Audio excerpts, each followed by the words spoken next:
I would say gentlemen be seated, but it's usually gentlemen and ladies be seated. That's a different presentation. This is the session, of course, on ARSC at 50. I hope it'll be an interactive session as we go along. The basic structure of the session will be that I'm going to give you a short overview of the history of ARSC, some of the key dates and key issues that have come up over the years. Then Mike Biel and Leah are going to show you a video. Mike, as you probably know, has been recording, audio and video recording conferences since the 1970s. He has an enormous archive of this stuff, and he dove into it, and we're going to get a treat with the first showing of his video. Then we will go to the panel. We'll have just have three panels. We could have a panel of 40 people up here, believe me. There's a lot of you in the audience who have been with ARSC for many, many years, have stories to tell and lessons learned and that sort of stuff. But I thought the way we would do it is we'll have three people up here, plus myself, and we will ask for audience input, your questions and comments. We'll have mics out for that. So be thinking of what you want to follow up on. Some things in the presentation may give you some ideas in that regard. Now, you will be receiving, has anybody here received their Spring ARSC Journal yet? No, I think it went out on Tuesday, I understand. There is an article in it on the history of ARSC, a timeline of ARSC. So you'll see a lot more about this when you receive your journal. It's the first, I think, real history of ARSC in any kind of detail that's been done. There could be a book about it, but I'm not going to write that. And this is just a very concise version of it. There were some very specific reasons why ARSC was founded. This was in the 1960s. The first being that it was felt that sound archives needed a better means to communicate with each other. There were growing collections of sound recordings at major archives, and yet they had no organization. It was felt the MLA didn't really fill that need, certainly at that time, and they needed some other way to share concerns and solutions to concerns. That was one. Another was to allow scholars to find records that were important to their research. You know, where is a particular record? If it's common, that's okay, but a lot of them aren't, and it might be in one of those archives. They didn't even know where the archives were, much less what was in them. So some kind of union finding aid so that scholars could make more use of sound recordings in their scholarly research. This is long before the internet, and even the internet doesn't help you that much, I can tell you. There was a need to promote the interests of the use of sound recordings by scholars. A lot of music scholars are very print-oriented, as you probably know. And sound recordings, I think most of us believe, are an important component of musicological research. So to promote that use of sound recordings, to make scholars aware of the treasures that are available, as well as where to find them. And finally, the visibility of archives within the archival world, within their institutions. They're not just the back room. This is an important part of your collection. Those are all issues that something needed to be done about. When was it founded? Well, I went on the internet, looked for archives, I found this. And I do remember when I first joined ARSC, Phil Miller, the first president, looked kind of old to me, but then I was younger, I guess. I don't think he was that old, though. So I kept looking. Maybe it was because the obvious need to organize all these records. No, it was in 1965, and oddly enough, it was right around the corner from Edison's laboratory, which had been moved by Henry Ford to Dearborn, Michigan, to his Greenfield Village historical compound, along with much Edison memorabilia that had originally been in New Jersey. It was certainly an appropriate place. This is Edison's original lab, and it was very near that. There had been some previous attempts, it's important to know. ARSC didn't just sort of succeed the minute somebody sneezed, said ARSC. There had been something called the Recorded Music League, founded by Frank Davis, who was the curator at the Ford Museum in charge of the phonograph stuff. Lasted about a year. In 1963, the United Nations, of all organizations, got involved and founded something called the pardon my French, Fédération Internationale de Phonétique. But like many things in the UN, they fell to fighting with each other and political intrigue, and that didn't get off the ground either. That was under the UNESCO branch of the UN. In 1964, Phil Miller, who was the chief of the music division of the Library of Congress, and well-known, the New York Public Library, pardon me, wrote to a large number of his colleagues about gauging their interest in starting some sort of a U.S. organization that would accomplish these goals. And he got a lot of responses. These are in the ARSC archives. Positive. That's a good idea as long as somebody else does the work. He didn't get much response in terms of people who were willing to roll up their sleeves and do it. But clearly there was interest out there if there was some way to bring it together. Well, the idea began to take shape, as I said, in 1965. Two individuals, Paul Jackson, who you'll hear from shortly, who was a graduate student at the time, and Kurtz Myers, who was the head of the Music and Performing Arts Division at the Detroit Public Library, got together and approached Frank Davis, the same guy who had tried to start something a few years earlier, about what they could do about this. And Davis said, was all on board, said I still think this is a great idea, and I will host a meeting. And fortuitously, 1965, was the year that the ALA, American Library Association, and the MLA were holding a joint meeting in Detroit, which was very close to the Ford. That's the main entrance to the Ford Museum. So the timing was good, and they organized the meeting to be the day after the closing of the ALA-MLA meeting, when there were 6,000 archivists in town, hoping to get at least some of them. And Davis wrote out sent letters to archivists around the country, sound archivists, inviting them to this meeting. About 30 showed up, I think, Paul, something like that, at a site on the grounds of the Ford Museum. As an extra added attraction, Davis promised a free tour of the Edison Lab and workshop. So come and you'll get a tour of Edison's lab as well. So this was the foundation meeting. This was the gauge the interest meeting. Turned out there was a lot of interest at that meeting. And moreover, there were people there who could be shall I say, hornswoggled into doing something about it, as opposed to answering Phil Miller with, yeah, you do it. Okay, so there were, these are the people. The picture on the left-hand side in the center is Kurtz Myers, head of the Detroit Music Library, as I said, the Detroit Public Library, with U.B. Blake, you may recognize, at his left there, and another colleague of U.B. Blake's looking at some materials there. Kurtz Myers is in the center. Kurtz Myers was also well known for a book called Record Ratings, which was the first major survey of classical LP recordings. And on your right is newlyweds Paul and Violet Jackson in 1964. Thank you for that picture. Both of whom were involved. Harder to find a picture of the third player, the third of the three original players, and calling this together, Frank Davis, but Paul came up with this. He's the man, I believe, on the left there, barely in the picture, demonstrating some equipment to a visitor from Princeton there. So those were the three people, four people really with Violet, who were most involved in calling that meeting. There were 3 meetings before the conference that we're honoring today, the 50th anniversary conference. The first one was in July of that meeting I just talked about, July of '65. And at that meeting, Kurtz Myers, although he had helped bring it together, was willing to put work into it, he didn't want to be the president of it. Phil Miller stepped up to do that. So Phil Miller was elected the interim president. There wasn't an organization at that point. Paul and Violet were elected interim recording secretary and corresponding secretary, respectively. That's equivalent to the modern executive director.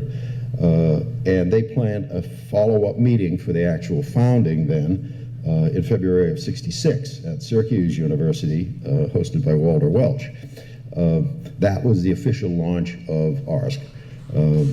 Syracuse University put out a press release, which was picked up by some major media, New York Times and others, about the founding of this new organization. One of the headlines read, "Record collectors collect themselves," which one way to look at ARSC, I guess. You still had to, so that was literally the founding meeting. Then they organized a follow-up meeting, which some of you were at, I believe, in October of 1966, which is Constitutional Conference. Got to have bylaws, got to have rules, and what the structure of the organization would be. And that was at the Library of Congress in October of '66. Then the next logical step was the first annual conference, and that, as you all know, was here, hosted by the Archives of Traditional Music in March of '67. So those are the sort of the key dates of when. I know there's confusion about that. You can read more about that in the article in the journal when it comes. A couple more, that's Kurtz Myers on the left, you saw him before, and Phil Miller, the first president, on the right-hand side. And they both put a lot into it, and Phil and Paul and Violet were really the three that got it off the ground in those very early days. And he can tell you more about that. Now, finally, I want to spend just a little time telling you about some of the major projects that ARSC has undertaken, not all of which have been successful. Some have been very successful, some have not. And I think we have learnings from this. And I would hope, looking forward, not only what made the successful ones successful, but why the ones that fizzled. And we can debate fizzle, I suppose. Some people may defend them still, but and there are others that aren't on this list, but let me just, and I'm not going to go through all of them because of time. We can follow up maybe on some if you're interested. Just want to point out a couple. First of all, remember, one of the founding reasons for ARSC was to identify and network collections across the country. So you needed a directory to collections. And the first one of those was published just a year after that founding conference, same year as the conference here, Directory to Collections in the US and Canada. 1,500 entries. ARSC from the very beginning wanted to make sure that private collections as well as public open collections were included, because so many rare and important recordings are in private hands, that they wanted to bring both together, not just a professional organization, but a very unusual combination of professionals and serious collectors. So that was published in 1967. The idea was to have follow-ups, update it from time to time, but unfortunately that's the only one that was published. Paul can tell you more about that if he likes, but it's one of ARSC's great goals. Now, William Vandenbries, are you here? In the back there, you're working on something that would update that, I believe, right? So there is hope. We may indeed, in the internet digital age, have an update to it finally after 50 years, but that's the history of where it comes from. Unfortunately, there hasn't been one since. I would point you to 1974. Many of you remember the Deutsche Index, probably the largest project that ARSC has ever undertaken. Literally close to $1 million in grants supporting this ambitious project to catalog over 600,000 78s in the collections of five major archives. In order to do that many, with the technology of that time, and for that amount of money, which is actually not a lot of money for a task this huge, they developed a very innovative kind of way of doing it, which we can go into. Controversial, though. And so it was, they did in fact get them all into a database. This is around 1980 or so. The data now lives in the WorldCat catalog. So even though there's not a separate RDI, the data that was collected then with some cleaning and that sort of stuff is now available to the world through the internet WorldCat catalog. I'd also point out 1980, ARSC undertook a book publishing program where we would identify books and nurture them through to the publication process through Greenwood Press. One book came out, a book on V-discs, and somehow that's never, no others have been published to this day under that program. There is a volume of articles by Ray Weil, which kind of sits on the shelf, and hopefully someday, maybe that will be the second one, I don't know. But unfortunately that fizzled. And we can talk about why those things fizzled and what we can learn from that.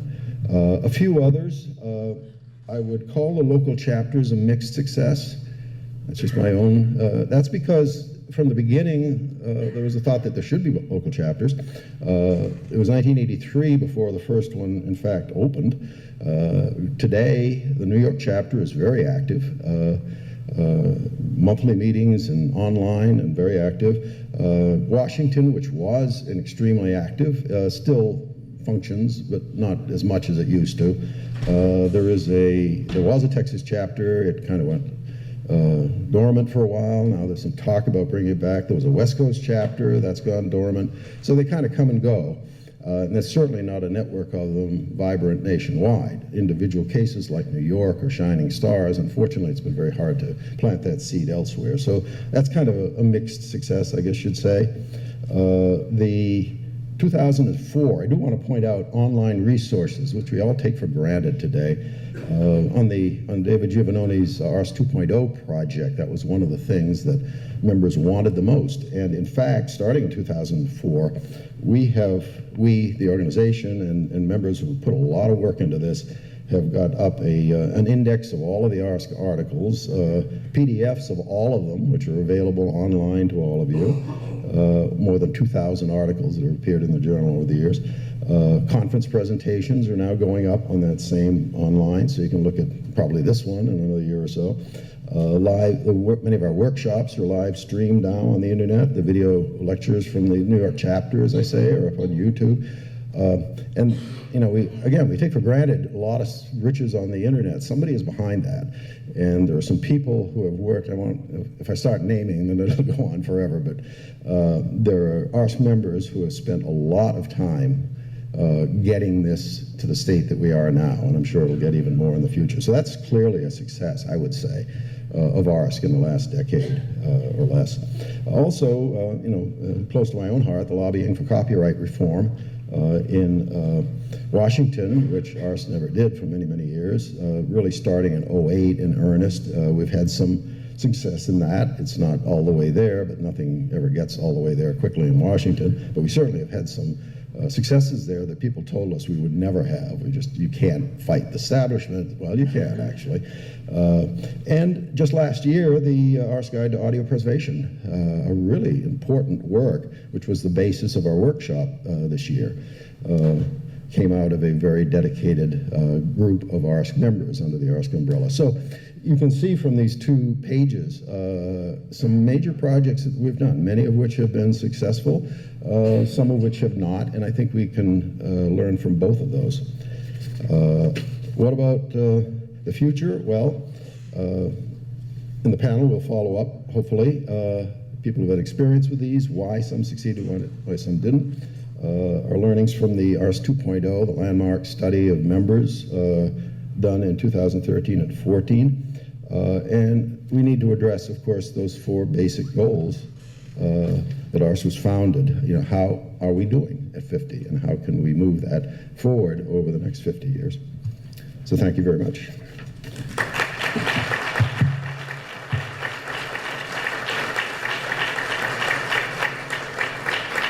I'd like to ask Mike Biel to come up and introduce a video tour of ARSC over the years.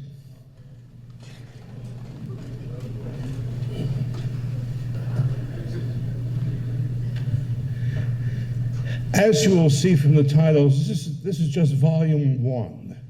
I started doing video in 1985, which means, with the exception of the 1 year that I was not able to attend, we have 30 years of videotapes.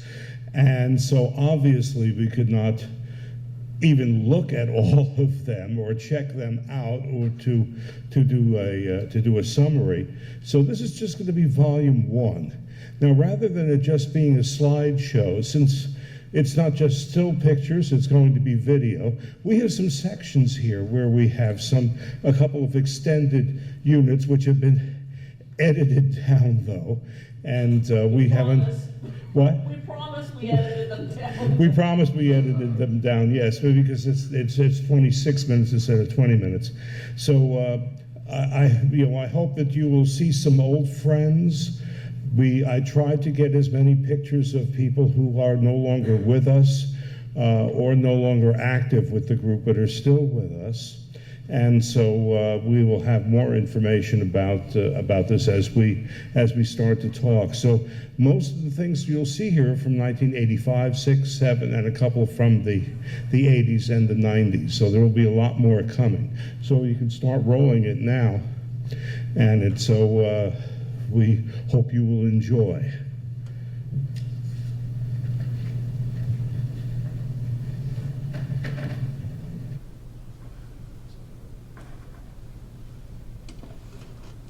And that title was chosen for a reason, you will see. Sound? As regard to some of the people and their passion that goes on within their own expertise, and I gave reference to the fact that were I to walk down one of these little lanes here and hum a tune that I was making up in my head at the time, I'm sure that one of the members in the association would pop up out of nowhere and run over and name the tune that I'm making up and give it a stamper number and tell me when the potential new reissue is going to take place. The intensity that we get into these different things is remarkable, that we can all actually sit around and not be bombing each other. I attend other associations where they take things very, very seriously, but I always associate the ARSC group with that of a family of different forms of brothers and sisters. Each year we have such a good time. Now, Fred, what was this about you going out to the backyard and having a ball? That's ridiculous. You paraphrased me the wrong way. But What is he, a singleton? Is this the pollution alert I heard about in Philadelphia? Well, if it were, she'd have that brew stick out there. Yeah. Can we put that on camera? Don't worry, we'll never see in some ways she's got a 20 years from now, you look better if you hold that higher. No, right up in the air. Yes, fool. Yeah, get that hat on your head. Hi. I said, hi, man. Oh! The real Gibson. Alien Gibson. This is quite a bunch of the bells. You feel it right there? We're all pathetic. Running stores. How are you? Nice to see you. Well, what has ever happened to the guy's records? It's nice to see you. He came to the library park. Did he? Not to break the smell you had. It was awful. The poor guy. Now, we don't know what happened. It's very obvious that George Leitner did not get those records because when he came back, he's asking us what happened to this guy. None of us know. They evicted him. The records are gone. I know who got them. Alf Schuler. That's it. Honorary Membership, Association for Recorded Sound Collections. Whereas Philip Leeson Miller has rendered notable service to the Association for Recorded Sound Collections as founding president and in other capacities, therefore be it resolved that Philip Leeson Miller be declared an honorary member of the association, voted and agreed by members assembled New York City, April 18th, 1986. Would Phil please come forward?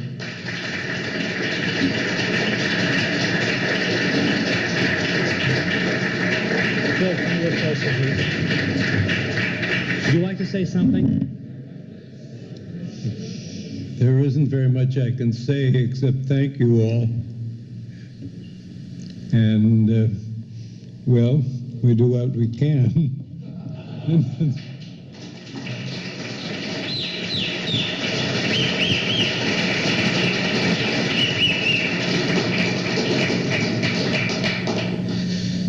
The other certificate reads as follows. Whereas David Hall has rendered notable service to the Association for Recorded Sound Collections as an officer and editor of its journal. Whereas he has contributed to the growth and enrichment of the history of recorded sound as curator of the Rogers and Hammerstein Archives, New York Public Library. Therefore, be it resolved that David Hall be declared an honorary member of the association, voted and agreed by members assembled, New York City, April 18th, 1986. Both David's in the basement. While I was listening to all this, cursing myself, not having brought along, they say, my maple material, which has all of the stuff which I can't remember anymore. Well, I do remember the special formula of last. I don't know how extensively it was used. I know that in general, when it came to working with those cylinders, the less handling, the better. Just handle them with the greatest of care. Play them once, keep your fingers crossed, hope you have something usable. so the consensus is do as little harm as possible by doing as little as They possible. say do no harm. You know, if you play those cylinders backwards, there's hidden messages. Our next speakers are from the Library of Congress, which we're all familiar with, hopefully. Mr. Jerry Gibson and Sam Brolowski. Jerry Gibson's official title is Curator of the Motion Picture. You want me to say it for you? Say it for me, yeah. Motion. They love titles that it's so long I can't remember them. Well, that way we No money, but lots of titles. We take up lots of time that way, and motion picture broadcasting recorded sound. Because, for example, the Library of Congress makes it almost impossible for the most normal mortals to get access to their material. So I wrote to them, and they said, please furnish us with permission from the owners of that label, which in this case was Bluebird or RCA, that they give you permission to for us to copy it and to send them to you. So I wrote to the RCA and said, I'm doing a doctoral thesis on Texas-Mexican border music. Would you please give me permission to do this? And they said, well, yes. But, as I say, I think it was fraud on my part because I never did do a doctoral thesis on this music, but I have liberated this music on phonograph records since then. I have, and I sort of call it that, thank you. I feel it deserves to be liberated. I think the only people that I feel any kind of obligation to are the performers. If I can find them, or if I can find relatives, I try to pay a royalty. I think Mo Ash at Folkways Records, if he was here, he would certainly reiterate this point. He feels that anything that goes out of print really reverts back to the public at large. Perhaps one could extend that a little bit and say it reverts back to the people who've created it. And I think that would be a great copyright law that I think we should pass. Thank you so much.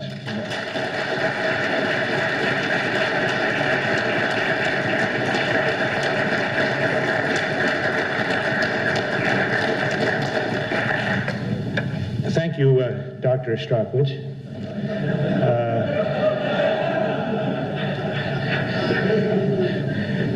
Gerald Gibson, Chris Stockwitz. I played. He said, okay, you can play. Now, Phil, you play one side. He did remembering, and you can play the other side. I never had a man in. From then on, I was their accompanist. So that's the history of my first recordings. And that was acoustic recording, no mics. No mics. Everybody played. If it was a 65-piece band, it was just like a tin megaphone and a big, thick, heavy oak wall like. No way to hear it back. The next time I'd hear a record I made, I might be in Chicago 6 months later and go in and I'd hear what I did. You couldn't play any, you know, and the masters were about that thick. Gee, did they take care of them? They wrapped them in gauze and cotton and took them over to Camden, New Jersey to be pressed. Oh, what? Now you do it in a minute and play it back. Unbelievable. How did the 20s go along? You traveled with the Duncans a good deal? No, just to Chicago.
lovely piano, too. Songwriters have been invited, and no piano. This is the first time in my long career that I have ever appeared anywhere without a piano. And how a songwriter do his songs without a piano is a mystery. I wish somebody in the audience would explain it. But nevertheless, that's what it is. So half of what I was going to do, I will have to just delete, because to sing here, stand here, and sing a cappella is not my, what do you call it? Not my forte. Forte. Good. So here's a songwriter who will talk instead of playing his songs. Tin Pan Alley, where I come from. May I ask you? No, they can hear me. No, we're recording. We're recording. For posterity. Oh, posterity?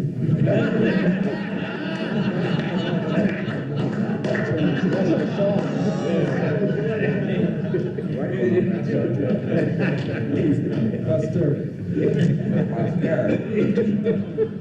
Now I'd better be careful of the words I use. I always hesitate to give advice anyway.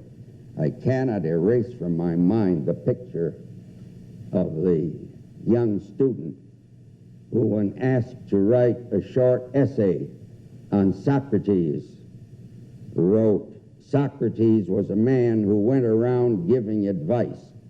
They poisoned him."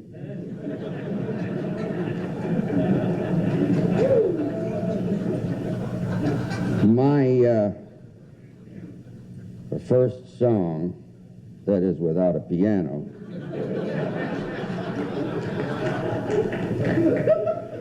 I will never forget this as long as I live. My first song was written in my hometown of Saginaw, Michigan. I was 14 years old. I already had one necessary ingredient for a songwriting career, known as chutzpah. And I closed the letter with, "Please let me hear from you. You and I could make a lot of money together." Now, a cappella, I don't know how this song will go over. If you don't, well, I won't say it. Because I've never done it without a piano. And I don't even know where the key is. Or North Dakota, you and your wonderful wife. South Dakota, I've loved you both all my life. And if they ask me what's the greatest state in all these famous 48, I'll tell them it's you, California.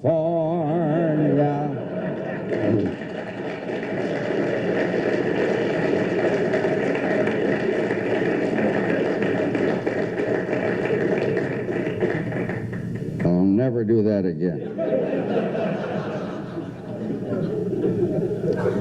Now, I did mention earlier that my prime feeling for the digital system was that because the sound was stored, as it were, forever, or any part of the sound is stored forever, unlike analog, which you're sampling the thing continuously, you should be able to take any particular sample and play with it at your leisure and put it back in where it came from, and thus to manipulate the end sound in ways that cannot be done by an analog system. They discovered a professor at the engineering department of Cambridge University who came up with a student in signal processing. Unfortunately, he didn't have too much knowledge of audio, and my knowledge of digital signal processing isn't all that great either. So we've had perhaps not the greatest meeting of minds on problems and solutions, but we are getting somewhere. but it does mean that they can only store about 4 seconds of audio to be processed at a time. When you hear the bit that I'm going to play in a second, I think I'm surprised the man is still sane, but anyway, I'd like you to listen to this very carefully. I've all over this old house, but I haven't found a clue. What about that? I've all over this old house, but I haven't found a clue. What about that? That was actually the cleaned up version. Now listen to the original. I've looked all over this old house, but I haven't found a clue. I've looked all over this old house, but I haven't found a clue. What about that? I've looked all over this old house, but I haven't found a clue. I've looked all over this old house, but I haven't found a clue. What about that? I've looked all over this old house, but I haven't found a clue. I've looked all over this old house, but I haven't found a clue. What about that? Now, I think that anyone who's tried editing clicks with the razor blade would realize the difficulty, if not impossibility, of trying to sort that out. It was actually an old 16-inch acetate that had crazed. Now, if it is possible, ultimately, to do that and clean it up that well, then I think there is something to be said for digital signal processing. I like to call them essays in sound, because that's what basically they are. I produce these essays on a number of topics. I like to call them sub-series. For example, Latin American music, or I'm producing another series on the America of the 1950s. In 1969, I wrote an article entitled Sound Recordings and the Historians, Needs and Opportunities, for Helen Roach's Spoken Records. What of the possibility of retracing the waves made by the phonograph? At least the one phonograph tracing from the 1874 example that exists in the Netherlands. Are any tracings of the voice of Prince Albert still in existence? He made some for the phonograph in 1860, you know. After Thomas Edison discovered that he could reproduce his own voice on a machine, he was interested in recording living personalities, sending retired Colonel George Gouraud abroad to record the voices of such living dignitaries as Queen Victoria, Pope Leah XIII, Alfred, Lloyd, Tennyson. Somebody quoted that recording. Tennyson didn't take the recording session seriously. He thought it was funny for anybody to want to hear his voice, and so he made fun of it. But it is a recording of somebody's attitude toward, not his poem, but toward the job of being reproduced. Who here does not know Anna Motho, Risa Stevens, Robert Merrill, and all the great pleasure they've given to us in concert in the Opera House through the years? And she's singing in German, Jan and I in Italian. And it got very complicated. And we got mixed up, and it was just, and Jan ran over to me, and he saw this, and he says, Bob, let's do this goddamn thing in Yiddish.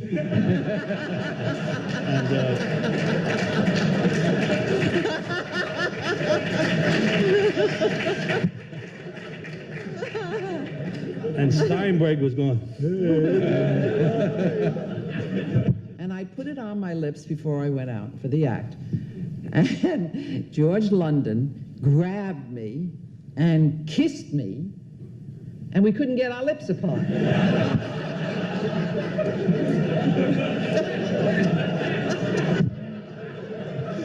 think you say, what concert do you have on those lips? Did you ever find out what it was? No, I've never used it again, but it's impossible. It was just stuck. It was like glue. But your lipstick was fine. Yeah, he had it. He had it too. Right. Oh, God. Well, my original intention for this meeting was to address you on the topic, the psychopathology of the record collector. Within this juicy subject, we could examine such phenomena as why dealers like to buy from seasoned collectors, knowing that they will find so many records unplayed, even unopened. I just wanted to say a couple of quick words because things have changed and the board has approved. We have revised the guidelines for the grants program in such a way as to try to get applications and make awards to people who will do things that really further the purposes of the organization and will, we hope, also lead to more material for the association to publish, particularly in the journal. Thank you. Highlights.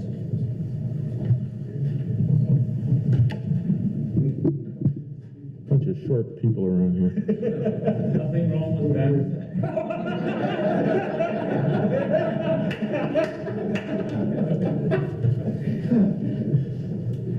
My.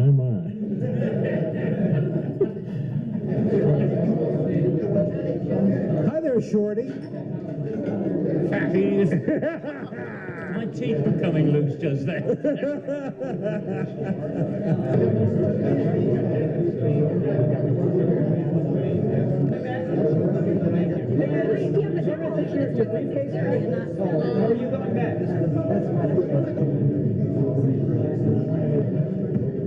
No Gregorian chants here, Jerry.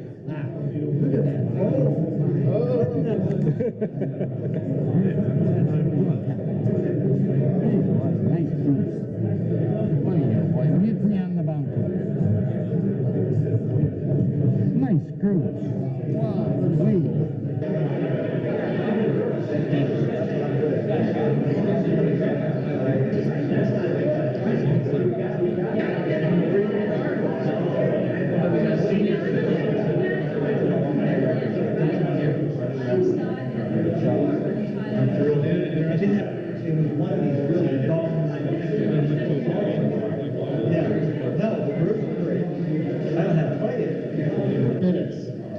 So split you up in one last thing on camera. Going out with the second tour about 5-7 minutes from now. The second and then tour we'll meet in the movie room, right? The movie room about 9:15. 9:15. That as part of that exhibit, I worked with Sony Corporation of America and convinced them one of the things that we ought to try and do is issue a CD with historic recordings on it. So they donated me the material, and this is the product, and it's not for sale. If you wrote to me and wanted to buy one, I couldn't give it to you, but because this is an educational group, I'm allowed to distribute them free. So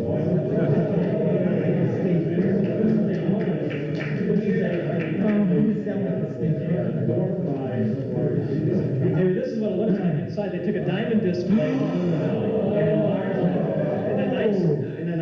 and a diamond display will enlarge it. Well, Sony does. And this is one organization, when they decide they're going to do something, they don't cut corners. They don't say, well, no, we won't do this. They really did it nice. And then the little booklet inside on the back has it lists all the people who were involved in putting this together and so forth. And then on the inside lists there are 19 bands on this CD. It's a full hour recording. We packed it to the gills. This is one session that I particularly wanted to have when we would come down to Stanford, because both of these gentlemen have been working here at Stanford doing a project which they've been working on for many, many years. And it started off, those of us interested in discography would hear rumors.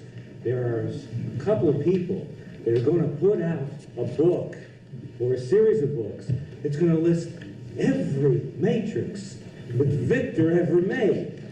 You can't do that. You're telling me?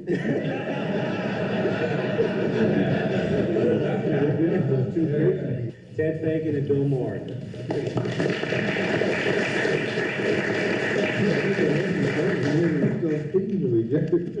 Usually by mail.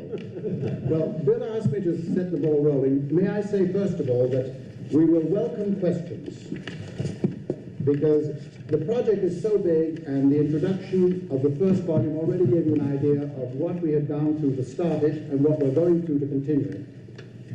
In order to get more room for the archives, which we're collecting, we've obtained storage space and moved the material from Washington out to Ohio, which include the tapes from the conferences and the correspondence and papers that we are collecting. And if any of you have tapes from the earlier conferences that you haven't mentioned to Harold, please check with him. We are not complete in our files of tapes, and in some cases you might have a better tape than the one that we already have.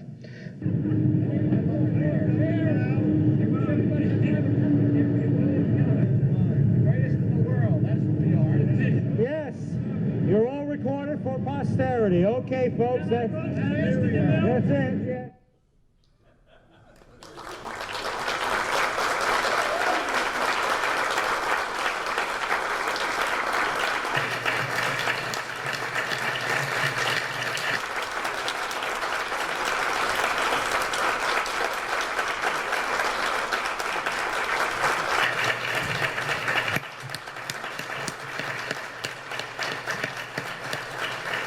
Mike?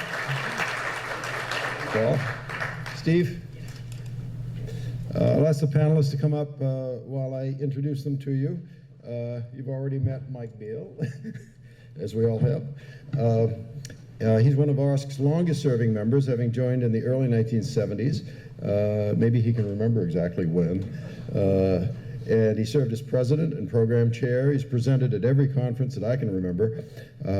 He has also been taping or video recording ARSC conferences since the 1970s, and he's a retired professor at Morehead State University. And I'm going to just, although she's not on the panel, Leah, his daughter, has an MFA degree from Brooklyn College, where she produced the video documentary For the Record, a study of record collecting. She's also worked on other video projects and has assisted Mike in recording our sessions here at ARSC since she was old enough to aim a camera, I think. And she recently served on the board as the ARSC secretary. Paul Jackson.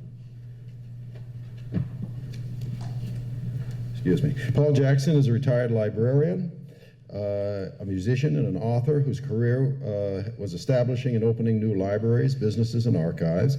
Since his retirement, he has taught research to PhD candidates and consulted and helped establish 4 collections and libraries. He'll talk about how ARSC gets started. As you saw from my presentation, he was truly there at the beginning. Steve Smolian, in the middle, is former chair of the technical and dealer committees. I think you were the first chair of the technical committee, weren't you? Has been a sound archivist at the New York Philharmonic, the Chicago Symphony Orchestra, and has done extensive work on the George Meany archives. He is a record dealer and appraiser, and he has some records, he tells me. I would like to start, since we have about 45 minutes left, I would like to start by asking each of our panelists to briefly comment on what their experience with ARSC has meant in terms that can inform our going forward. What lessons have you learned about how to get things done, how not to get things done, based on your experience with ARSC? And we'll start with Paul.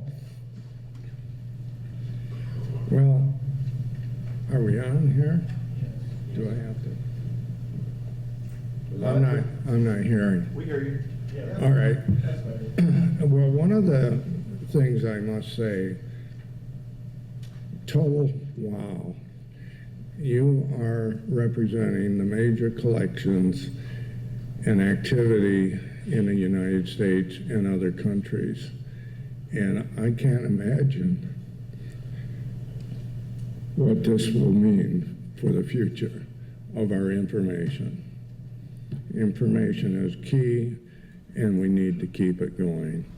And I haven't been active since about 1982. I've had several family reversals and moving and so forth, but I have kept in touch with some of you, and anyway, one of the things that I'm totally impressed, and I know that right now preservation may be the real thing that has to be tackled almost immediately.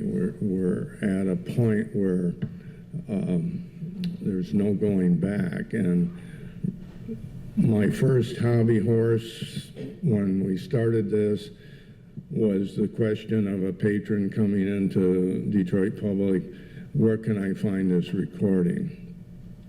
And that still exists among music librarians, among public librarians, and they don't really know about ARSC. Not a lot of them. There's about 2,700 music collections in public libraries and academic libraries, and yet I doubt whether all 2,700 are represented in ARSC, and probably should be. So this is, there's a lot of work to do, and it takes all of you to do it. And whether it's advertising to the public, I know one of my hobby horses when I was a member of the Special Libraries Association was the fact that they were preaching to the choir. Very few business and corporation executives knew about Special Libraries Association. And one of the things that was pointed out was that we need to get people within our institutions to understand how important recordings are. I think many are becoming aware of that now that they really need to preserve some things. But I mean, we're 50 years from the point when we wanted to do this, and we're still struggling with that among our administrators. So there's a couple of things where we need to look at, and as an organization. So, but I'm really proud that all of you, and I attended the workshop, even though I'm not involved in preservation at the moment. I have worked with a very rare book of autosports, race cars. And I consulted with the new LeMay Auto Museum in Tacoma, Washington recently. And there's so much material that they don't have that they need to find. And it takes a lot of work in all of you to uncover where these things are. We saw a video the other day of a stack of records here at IU that were found. It was radio station transcriptions, and it was found up in some closet up in the attic of one of the buildings here. And so I guess the process was that they had to go through about 5 or 6 people to find, well, who knew something about this? This is something too about one of the first persons who came to the meeting in Dearborn was Milo Ryan of University of Washington, who had written a book about the CBS recordings during the war, World War II. And we knew that the items were around, but we didn't know where. Well, I started asking questions about it, and it turns out that I found out that they had been moved from University of Washington to Sandpoint to the Records Archive people, the Federal Records Archive people. I went to Sandpoint to find out if they knew anything about them. And the issue is that, yes, some of those recordings were taped, and the University of Washington has those tapes in the film department. But the recordings themselves were apparently shipped to Washington to the Smithsonian Institution, and I did contact them and found out that probably they have them, and that's all I know about it. But that was one of the things that I learned about back in 1965, and I'm still worried about them. And maybe some of you here from Smithsonian could check that out. I think they're still around, but whether or not with the new equipment and the new technology, those could be re-recorded and we would have some fine digital issues of that material. Paul, when you and Phil Miller and your late wife, Violet, were kind of constituting the first board, how did you recruit the David Halls and the Derek Gibsons and the other people who came in to the organization? Did they just come up and knock on the door and say, yeah, we want to be part of this? Did you have to reach out to, convince them to be part of this? How did that work? Well, actually, we didn't do any recruiting. We did a lot of letter writing. One day we were working on ours, Phil Miller and I were working on ours. I guess Violet may have been with us. We were going out to lunch and Steve tagged along and he says, what is this ARSC? And Phil Miller says, well, why don't you ARSC and see? But I don't remember doing any recruiting. We did do a lot of writing, and word of mouth just spread very quickly. And it was, I was doing research at the University of Michigan before I moved on to the Lincoln Center, opening the Lincoln Center Library. And the research, I found all of this information, and we had at the time, a list of about 40 archives or collections. And I was also working on a bibliography of recorded sound. I have an outline of that on my flash drive if people are interested. My work on the bibliography never got finished. It was to be an annotated bibliography, which would be a continuation of the Duckles research materials in music. And in doing that bibliography, I just kept locating information about collections, and I would write to people, and they would send me brochures. And about 20 years of research, I kept doing that, and that's now at well, it's a long story, but my research papers are with the International Trombone Association archive, and that has moved around as ARSC's archive has. Right. The ITA was at North Carolina, Greensboro, and then it moved, all but the recordings of my uncles and my books and discographies. They moved to Sibley Library at Eastman School of Music, and now they are going to the recordings of my uncles. Some of you got the book, Pioneers in Brass. That was my uncle's work.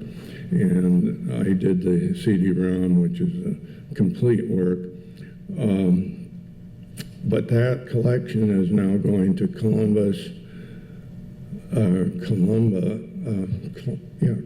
State University at Columbus, Georgia. That's near Atlanta, Georgia. And so that's another group we need to bring into. Yeah, well, some of you may wonder about the name ARSC being kind of, you should see the other names that they considered at the time. If you think that one's bad, in the article you'll see some of the League of Collectors and things that, make you shudder. Steve, do you want to pick up perhaps and talk a little bit about lessons learned? Well, the initial question was, your initial question was what it has meant to me or to us individually. And one of the things it has done is to make me feel less isolated, that there's a network of people here, and of course the internet has made it even more connected, but of people who are obsessed with the same mind-filled and minefield of information that we are all seem to be pre-programmed with, and have other people to discuss it with, so that I'm not the only boy in the treehouse who knows the secret language anymore. And that has made a big difference, and of course it has expanded. But the same holds true for archives, with whom I've been working for many years, and finding the archives moving from one actually functioning when this organization began, which was that of at Yale. All the others in the country were repositories, but had not yet had curators, much less any idea what the curator would be doing. And a name so far unspoken, but who supported this organization behind the scenes, was Harold Spivak of the Library of Congress, the head of the music division at the time, who worked by telephone and by letter, I'm sure, though I've not seen the letters, with Phil Miller in getting institutional support and places to meet, and basically giving a national imprimatur to the viability of this organization in its early days. I hope that answers your question. Mike. I was a 25-year-old grad student when I found out about ARSC in 1971, 5 years after, 6 years or so after its beginnings. And ARSC had always meant several things to me. One is people, because it was my way as a, just as a student, as a private collector for the most part, although I was at that time in charge of the Northwestern Radio Archive, my way of finding all of not only other collectors, but collections, and the people who were the curators of the collections. And between ARSC and IASA, I can go into almost any archive around the world, and they know who I am, and I have, in many cases, met them. The other thing that is important about ARSC is the ideas. You hear it first here. You saw Lloyd Stickles giving you the very, very beginnings of Cedar. Lloyd is the one who thought of the idea. And this was the first public display of Cedar. And many other things. The first problems with sticky shed syndrome were discussed at ARSC. The first problems of vinegar syndrome were discussed at the Joint Technological meeting, which was held in conjunction with ARSC up in Canada.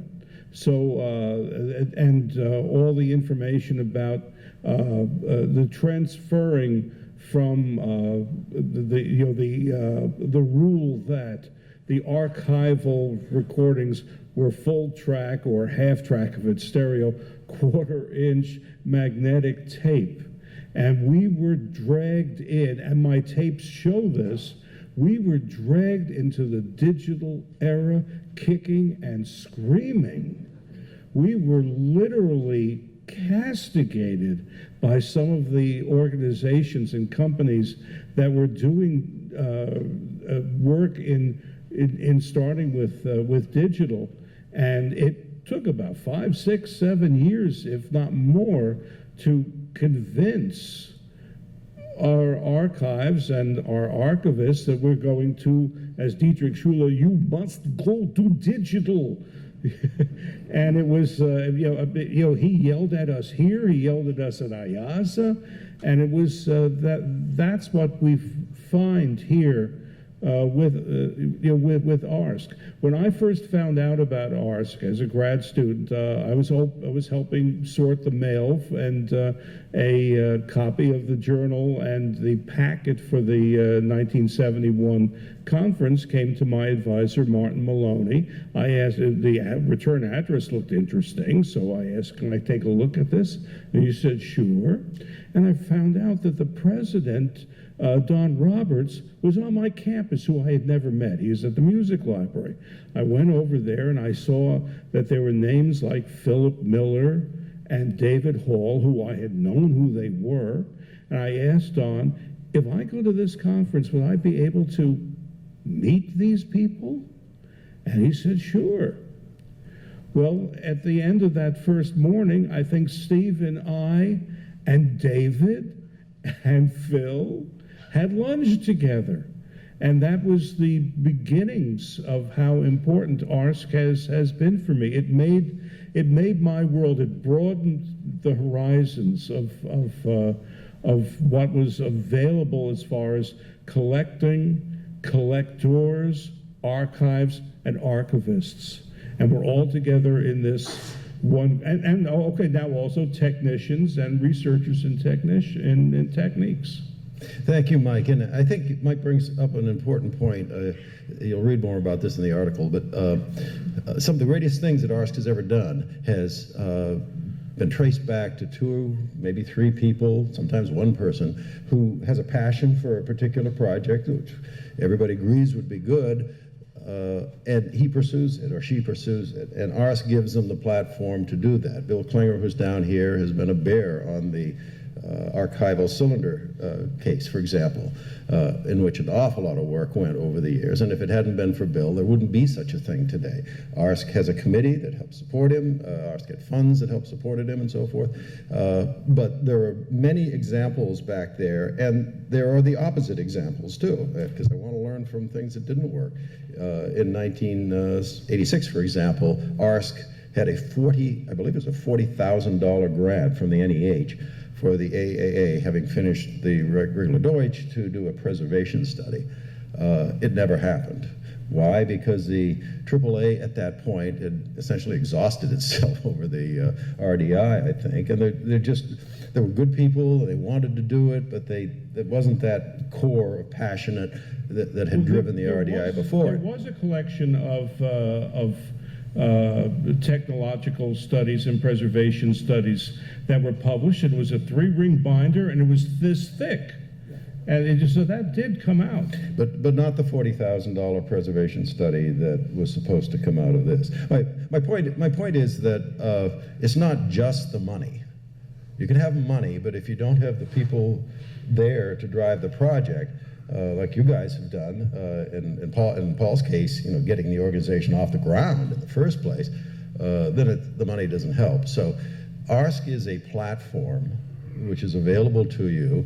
If you have things, or maybe you network and get a couple of other people, it will support you. The copyright, I've done a lot on that. Well, couldn't do it without an organization like ARSC. I think some of these great things, you could name the people behind each one of these, or the small group of people behind each one of them that have really driven them. Or in a couple of cases, only a minority of cases, perhaps that just wasn't there. So I would like to open it to the floor. Peter will bring a microphone around to you. If you have a question for our esteemed panel up here of people who've really seen how ARSC has developed and helped it develop over the years, this is your chance. Or if you want to add something of your own along the lines we've just been talking about. Yes? Sure. Okay, go ahead, Steve. There's something else that we have been witness to and have been in the core of actually developing and advancing. 50 years ago, there were absolutely no archival standards or procedures. Through ARSC, YAZA, and the Audio Engineering Society, an almost universal recognition of the need to address and implement the various issues inherent in this new discipline were developed. And the same thing holds for oral history. Also over the last 50 years, it has gone from being completely off everybody's list to a PhD degree. So I think that's a really important thing that we have witnessed here in the last 50 years. Yeah, we had a training committee in the early 70s, and we were hoping that maybe 1 or 2 courses could be taught at this college or that college in audio preservation, and now we've got whole master's degree programs in audio preservation. Milo Ryan's name was mentioned here. He was one of the founding members, and he passed away fairly early. The KIRO collection, by the way, is safe and secure. It is being digitalized, but it has been available on tape for completely for many, many years. But he wrote an article, I think he gave a talk, I think it was at the 1969 conference before I was a member. Here are the recordings. Where are the scholars? Talking about the fact that sound recordings was not considered by academicians as a responsible research tool. And he tells a story about a student in history at University of Washington who was given a failing grade because instead of using newspaper accounts and other second and third hand accounts of the events in that he was writing about in a paper, he used the actual recordings of the event. And so that was, that's where we still have some resistance to the use of recordings, partially because they can be manipulated, but what could be manipulated more than somebody's transcript or somebody's news report about something in print? But that is how far we have come, and that has been what ARSC has been in the forefront of from the very beginning. Okay, questions, comments? Mike? Gray? Former president? Tim and I had a discussion at breakfast about this, but 43 years ago I sat right over here, and behind me a voice came up, David Hall, Richardson Hammerstein, and I said, this is the place, man. This is the place. Well, I'm going to be very general because many people here I don't know, because many people here are both younger than I am and are just beginning or in the middle of their careers in this field. So my only words to those of you who don't have gray hair, who have not been with this organization for decades or years, is you have an opportunity to do something, to contribute, to be of service. If you're an institutional person, you have the opportunity to preserve and give access to your collection and to make others know about it. If you're a person, you have an opportunity to leave something. Just your collection.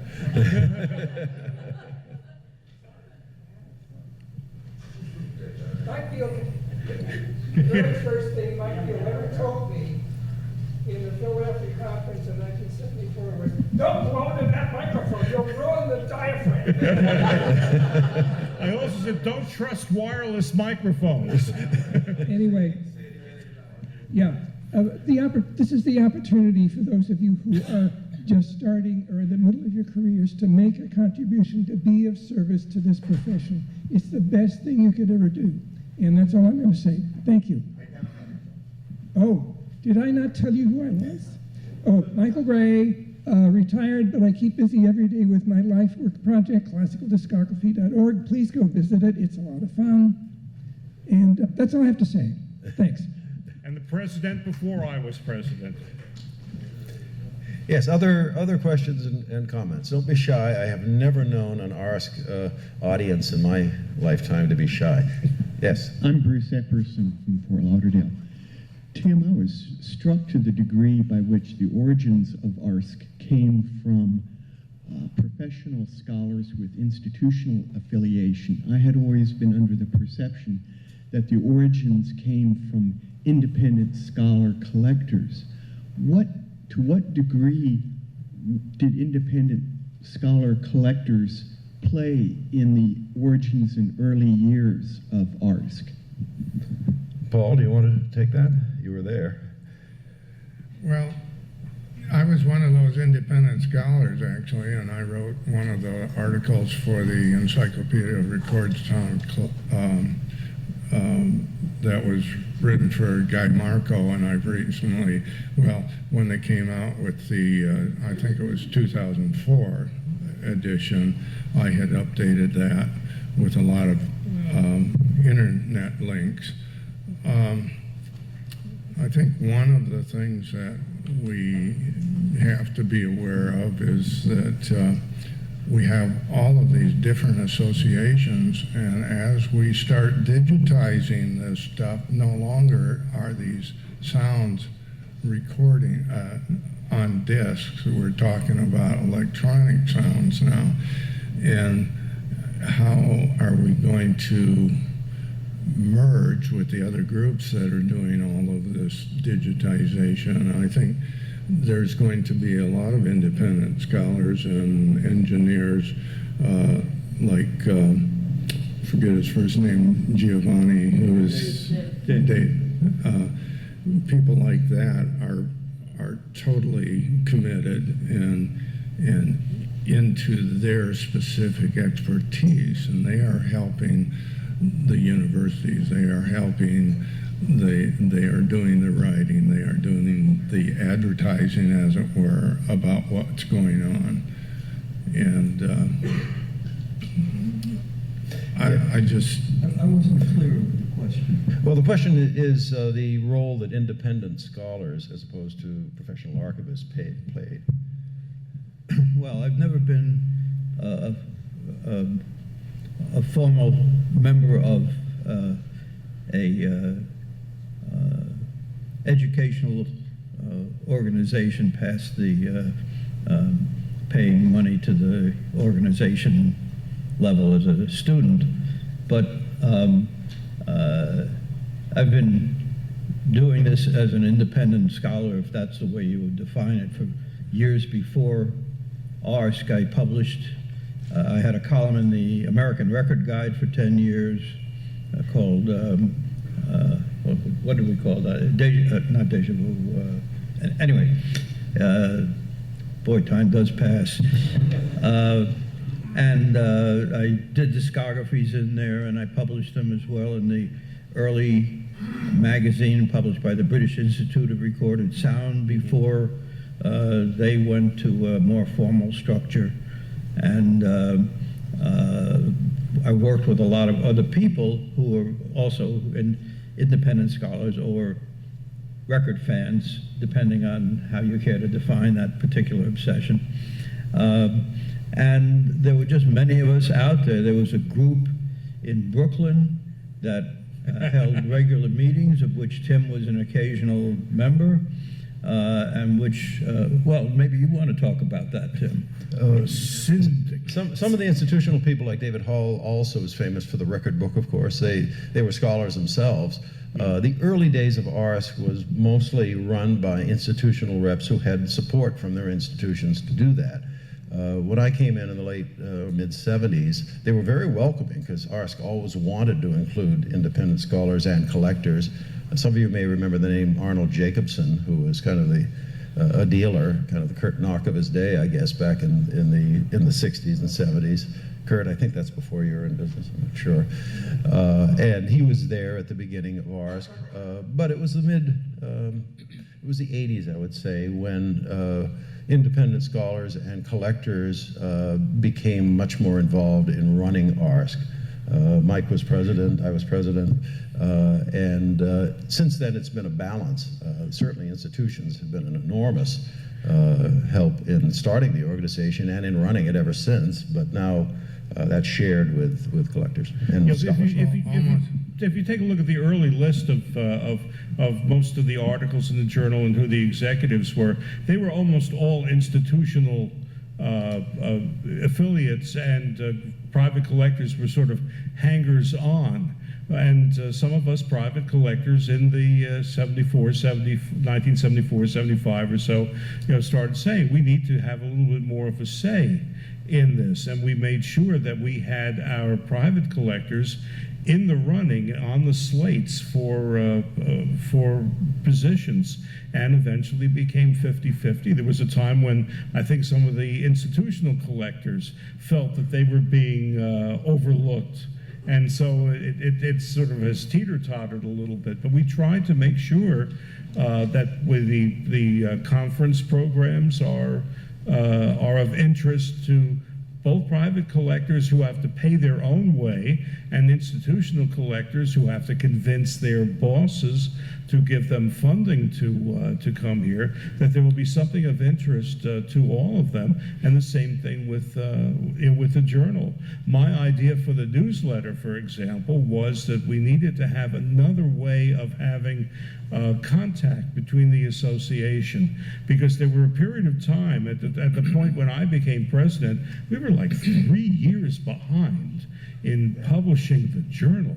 You might remember there's one edition, volume something or other, numbers 1, 2, and 3, and the videotape shows some of the discussions we had putting that massive thing together to try to catch up.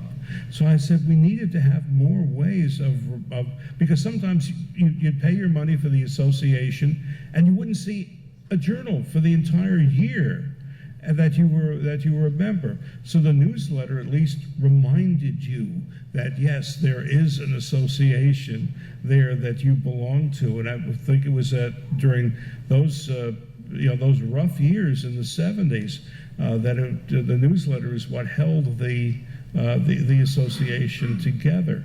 And so it's something which the private collectors have and the private researchers utilize the archives, and we want to make sure that the archives have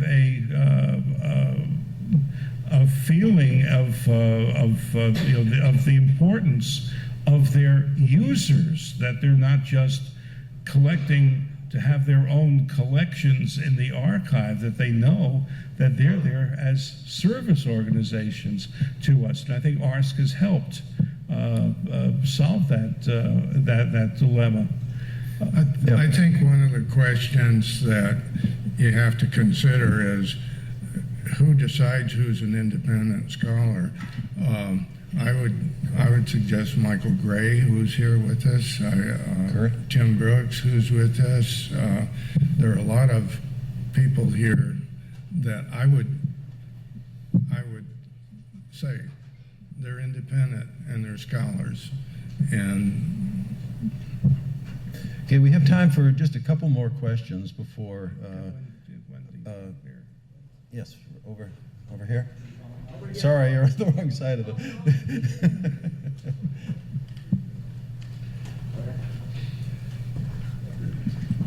and then Kurt after that. It's Peter Muldaven from New York. I'm enjoying looking at this chart, obvious, because in retrospect it's easy to see what we've done, but I'd like to just ask you to put a crystal ball in front of you and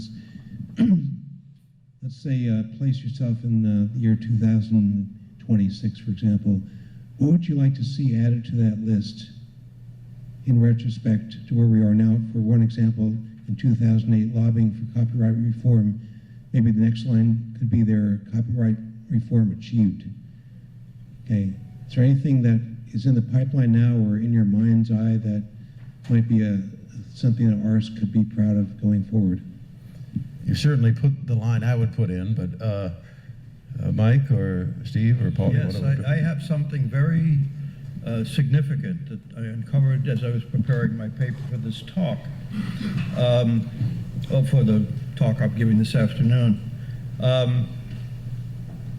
I've always assumed that most of the Eldridge Johnson papers were copied from the University of Wyoming at Laramie, and that they were basically paper dubs over at the Johnson Museum in Dover, Delaware. Recently, I got a look at the inventory in Laramie. They sent it to me, and in it I discovered that there's a great deal more that we don't know, unless, at least it was unknown to me. Perhaps somebody here knew that Eldridge Johnson kept annual diaries, that he was a diarist, and they start in 1902 and run through his whole career at Victor. And I would like to see this scanned and made available to all the scholars at large. I have no idea what else is out there of similar potential weight, but it's something that just astounded me. And I would like to see this organization do something to get that stuff into the public awareness and use it in the scholarly community. So that's what I would suggest very strongly. Kurt, you had a question, I believe? I don't really have a question, just a comment.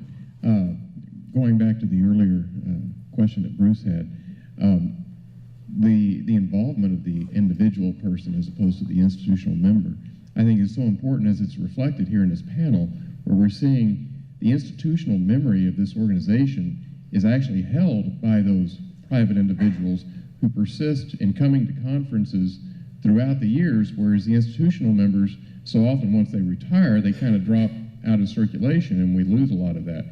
It's great to see Ted Sheldon and Richard Green and others here today who have been outside of the organization for a while, and it's always wonderful to see those people come back, but we owe a great deal of gratitude towards you and Mike and Steve and others who continue to come and remind us of our past, where we've been and where we're going. And so I really think that that is one of the really key things that makes ARSC unique and something that we all benefit from. Thank you. Oh, I'm Kurt Knock.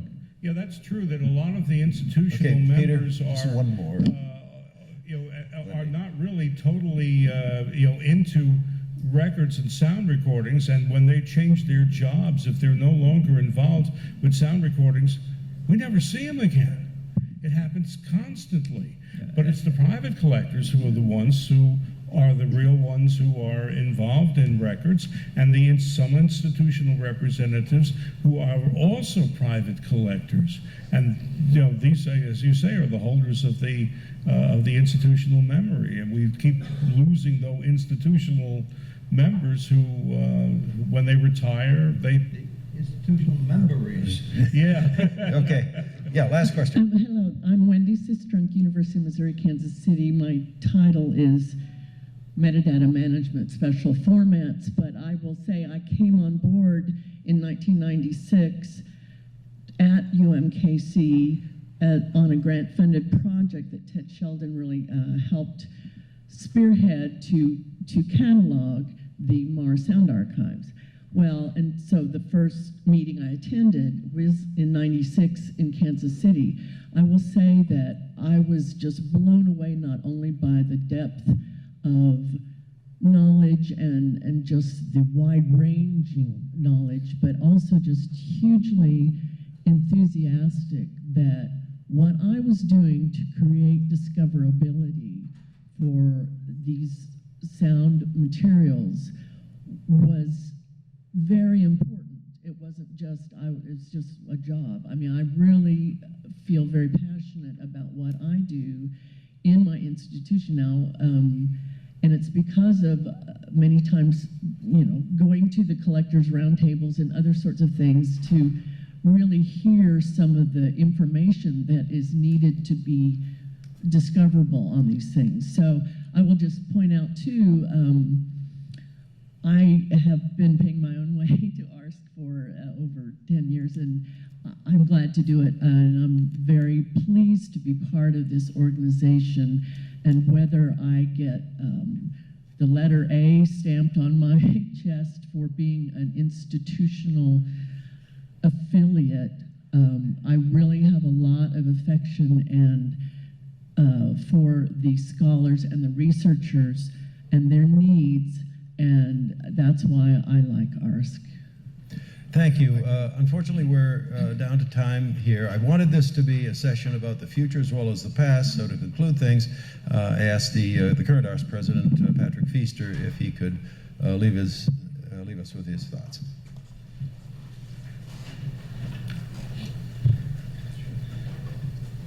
So Tim specifically asked me to address what tentative goals ARSC might have for the next 50 years, which is, of course, a pretty simple task.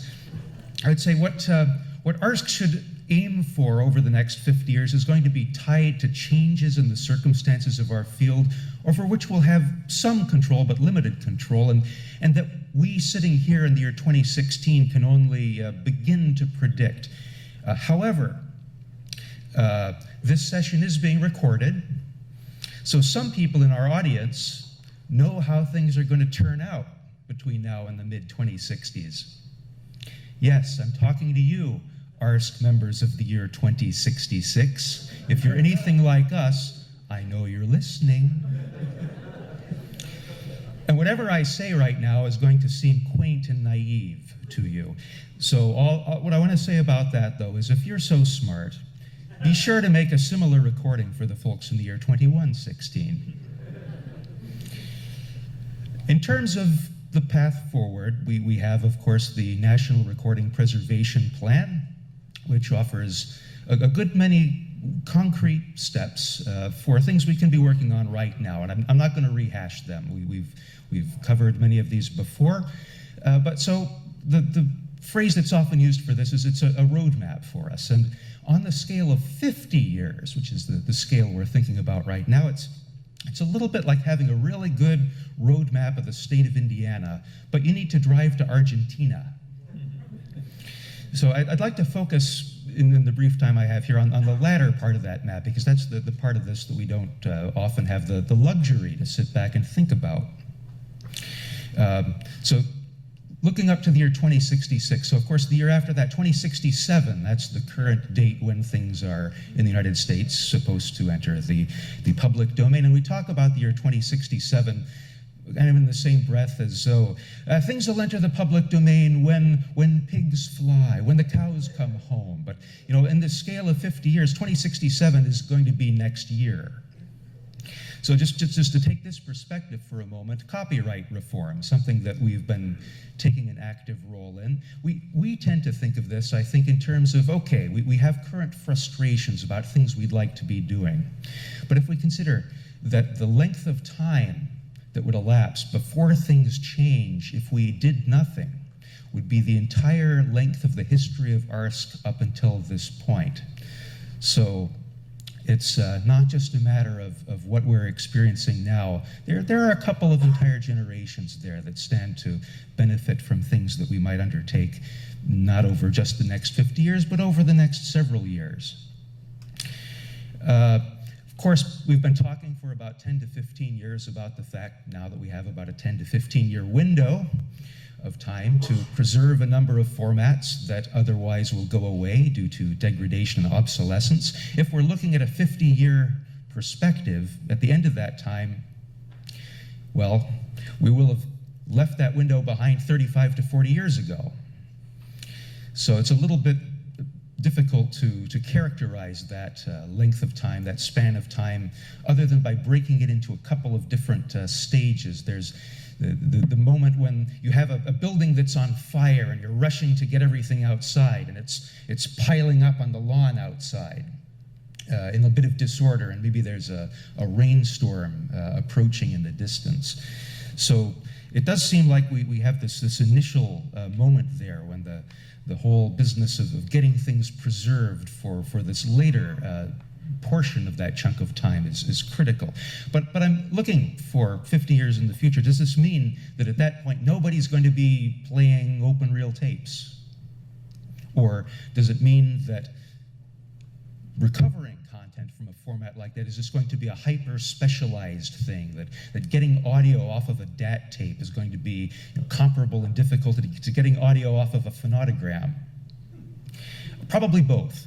But thinking about exactly where things will develop, I think we will need to focus increasingly on allied areas, allied media, particularly video, particularly in terms of professional training. It seems unlikely that for much longer, if even currently, people will be able to focus just on audio. There's a mixture of responsibilities there that in terms of a professional skill set will be increasingly important. And I hope that we continue to develop relationships with other organizations, maybe through the Coordinating Council of Audiovisual Archives to build up some of those collaborations.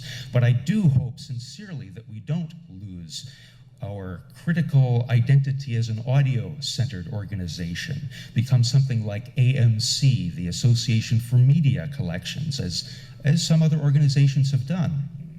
And one reason I suggest we can't do that is that there are special skill sets, special areas of knowledge, particularly in understanding our heritage of recorded sound, that are not shared by, say, the study of film, and that, as Mike Biel noted, we've come a long way in establishing respectability for this as an area that's legitimate to focus in, but it is still undervalued. And that's something that I hope ARSC can continue over the next 50 years to cultivate, both by example and maybe more proactively by speaking up on its behalf.